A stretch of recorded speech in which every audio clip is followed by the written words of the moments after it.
প্ৰতিবাদ গোলগঞ্জত সদৌ অসম স্বাস্থ্য ও কাৰিকৰী কল্যাণ সন্থা NSM অসমৰ কৰ্মচাৰী কৰ্মবিৰতি কাৰ্যসূচী ৰূপায়ণ। সমগ্ৰ ৰাজ্যজুৰি ব্যাহত হৈ পৰিল স্বাস্থ্য ও কাৰিকৰী কল্যাণ সন্থা আৰু NSMৰ কৰ্মচাৰীসকল কাম-কাজ।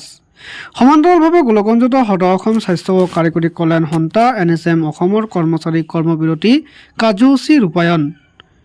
আজিৰে পৰা 6 তাৰিখলৈকে 3দিনীয়া কৰ্মবিৰতি কাৰ্যসূচীৰে NSM কৰ্মচাৰীৰ বিক্ষোভ প্ৰদৰ্শন গোলকগঞ্জ খণ্ড প্ৰাথমিক স্বাস্থ্য কেন্দ্ৰ চৌহদত সাব্যস্ত কৰা বিক্ষোভ কাৰ্যসূচী। স্বাস্থ্য কৰ্মচাৰীসকলৰ সমকামৰ সমদৰমহা প্ৰদান কৰক। সপ্তম দৰমহা আয়োগৰ মতে দৰমহা প্ৰদান কৰক। ৰাষ্ট্ৰীয় স্বাস্থ্য অভিযান অসমৰ অধীনত কৰ্মৰত ঠিকাভিত্তিক কৰ্মচাৰীসকলৰ বাবে পেঞ্চনৰ ব্যৱস্থা কৰক।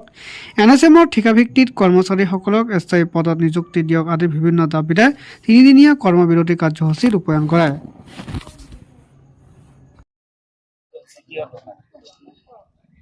মই আজি 2007 চনৰ পৰাই NSMত কৰ্মৰত হৈ আছো, কিন্তু এতিয়ালৈকে মানে খুব নিম্নতম দৰমহাত মানে কি কৰি আছো, যিখিনি দি মানে চলিব নোৱাৰা হৈছে মানে এনেকা।